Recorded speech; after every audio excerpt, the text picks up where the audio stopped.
Ada 3 pokok potensi kemanusiaan. Artinya potensi kemanusiaan adalah kekuatan manusia itu bahwa dia disebut seorang manusia.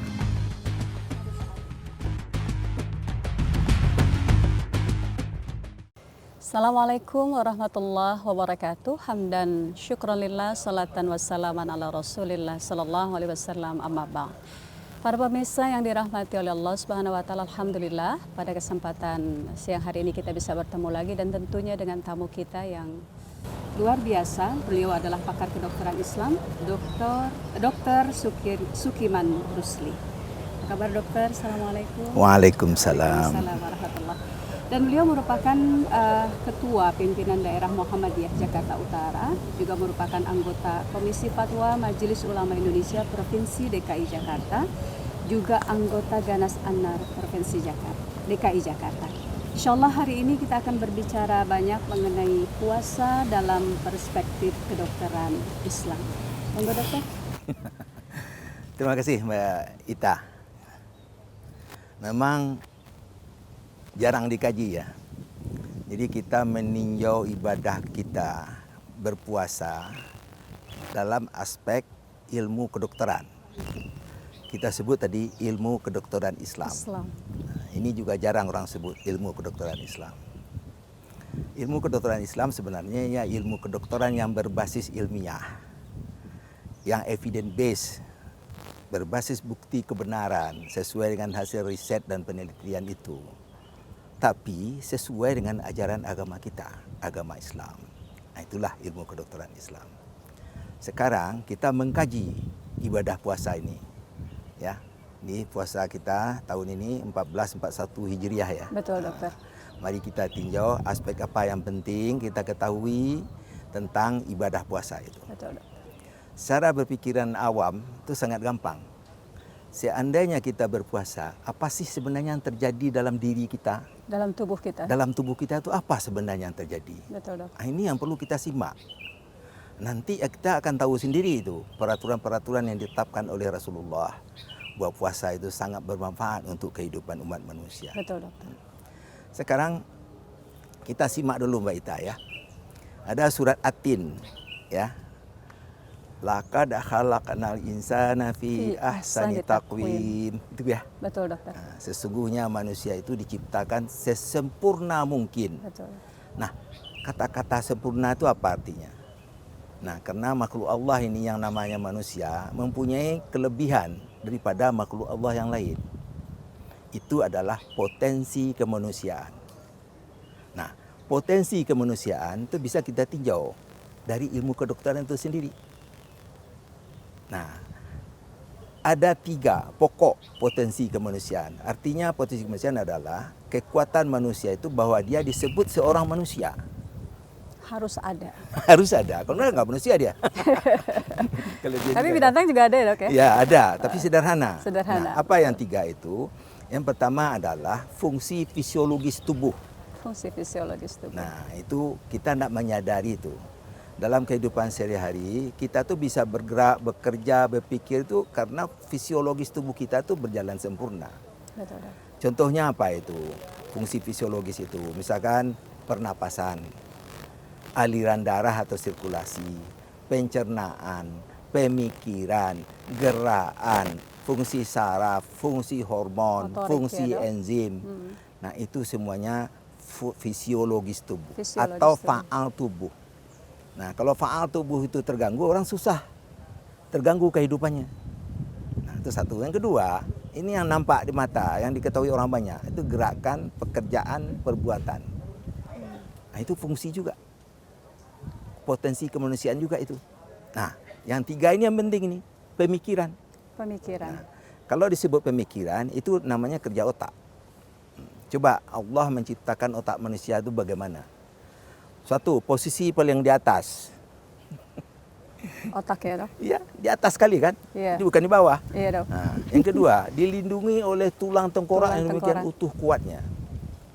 Nah, sel saraf itu di otak itu bermiliar-miliar. Nah, itulah yang bekerja untuk berpikir. Nah, berpikir itu artinya adalah menelaah, mengetahui, menilai, menganalisis, menciptakan, mengingat. melahirkan kembali, itu adalah berpikir. Dalam Al-Quran ada itu. Afala yatafakkarun, apakah engkau telah berpikir? La'allakum yatafakkarun, semoga engkau berpikir. Nah ini. Nah berpikir itu dalam kedokteran itu bisa kita kaji. Ada 3. Pemikiran kognitif.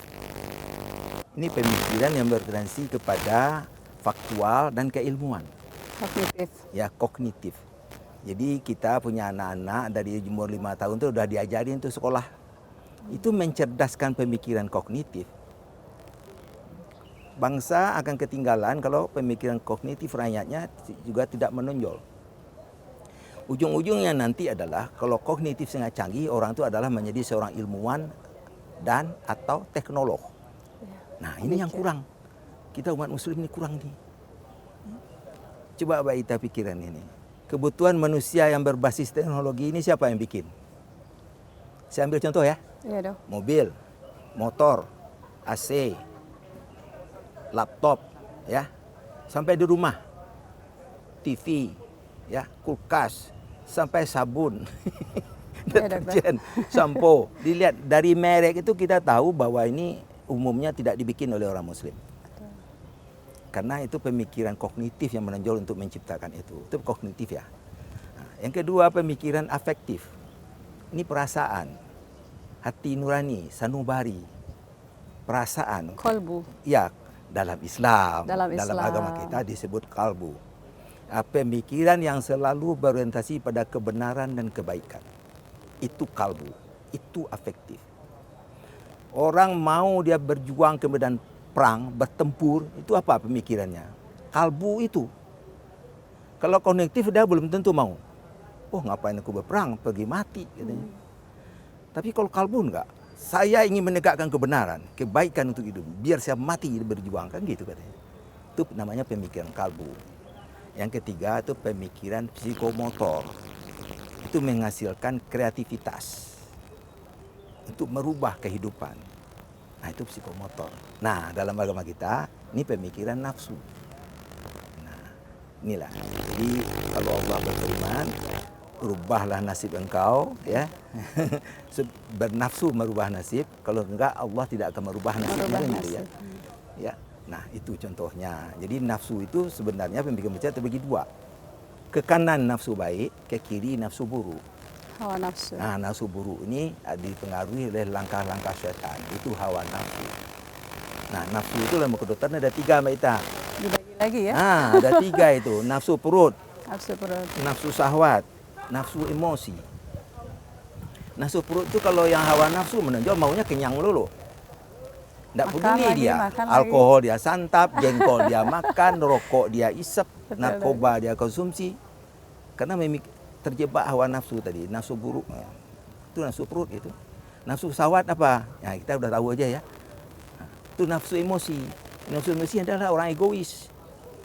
Orang mementingkan diri sendiri, tidak peduli dengan sesama. Itu egois, itu nafsu. Nah, ini sangat mulianya agama kita. Puasa dianjurkan, diperintahkan. Coba kita lihat. Kalau nafsu perut, nafsu syahwat dilanggar, tidak sah puasanya. Makan, jima. Masa makan dalam puasa itu melanggar namanya.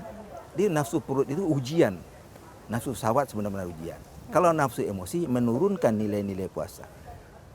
Nah, itulah potensi kemanusiaan. Nah, sekarang kita pergi ke puasa ya. Iya. Nah, bagaimana itu dalam berpuasa? Coba kita lihat. Orang berpuasa dengan niat, dengan tekad ya. Sebelum puasa malah kalau orang beriman itu benar-benar merindukan loh bulan Ramadan itu. Marhaban ya Ramadan. Selamat datang kau wahai Ramadan. Kan Kamu gitu ya. agung Ramadan. Saya ingat ya, orang-orang tua kita dulu 10 hari mau Ramadan tuh dia sering bermenung.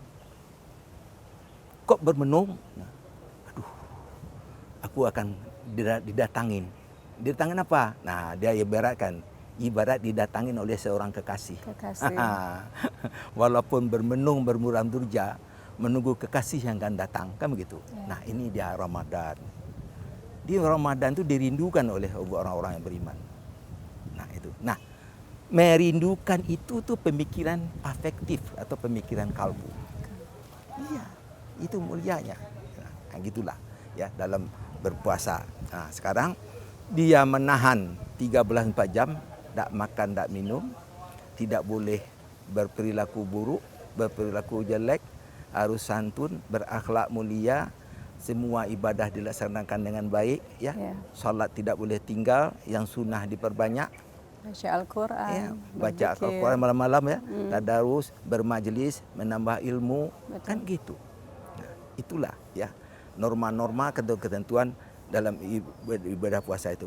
Semuanya itu adalah untuk mencerdaskan yang tadi. Pemikiran kognitif, pemikiran kalbu, dan psikomotor. Atau kita rubah dalam Islam. Pemikiran kognitif, pemikiran kalbu, pemikiran nafsu.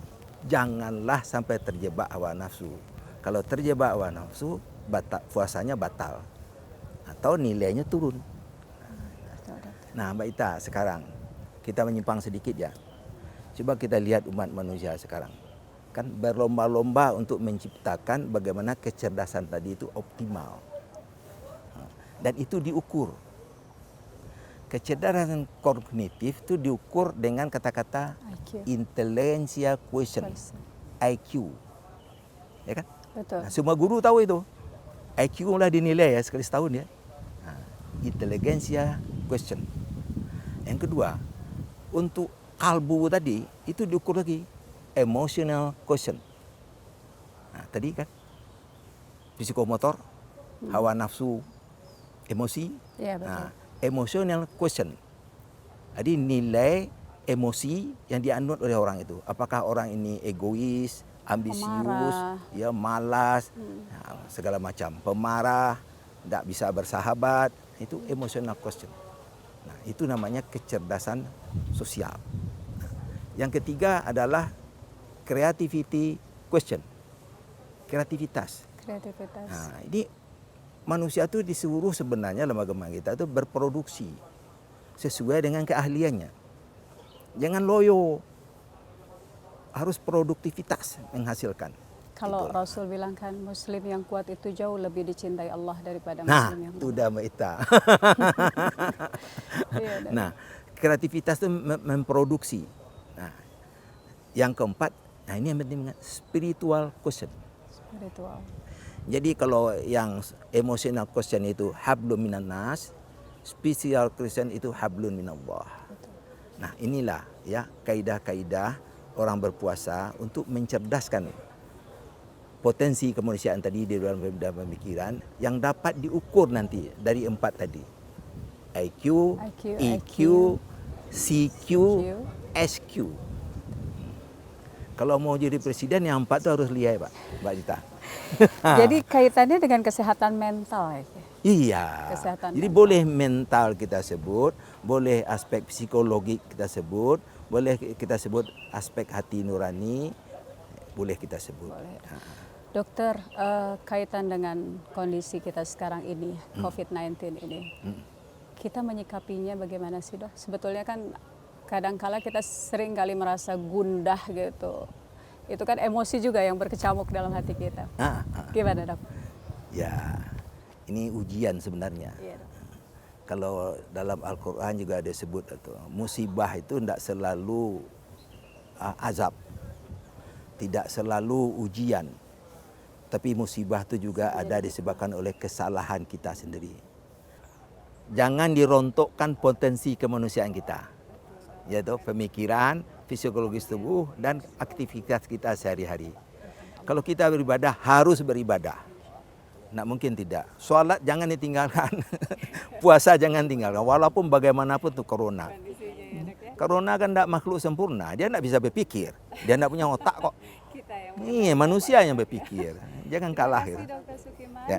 Para pemirsa Terima kasih Dr. Sukiman, para pemirsa yang dirahmati oleh Allah Subhanahu wa taala. Alhamdulillah, dan mudah-mudahan semakin semangat kita untuk melaksanakan ibadah karena tentunya sangat berkaitan tentang imunitas tubuh kita dan juga tentunya dengan kesehatan mental. Sekali lagi mari sama-sama kita tutup pertemuan kita dengan kafaratul majlis. Subhanakallahumma wa bihamdika asyhadu an la ilaha illa anta astaghfiruka wa atubu ilaik. Wassalamualaikum warahmatullahi wabarakatuh. Terima kasih.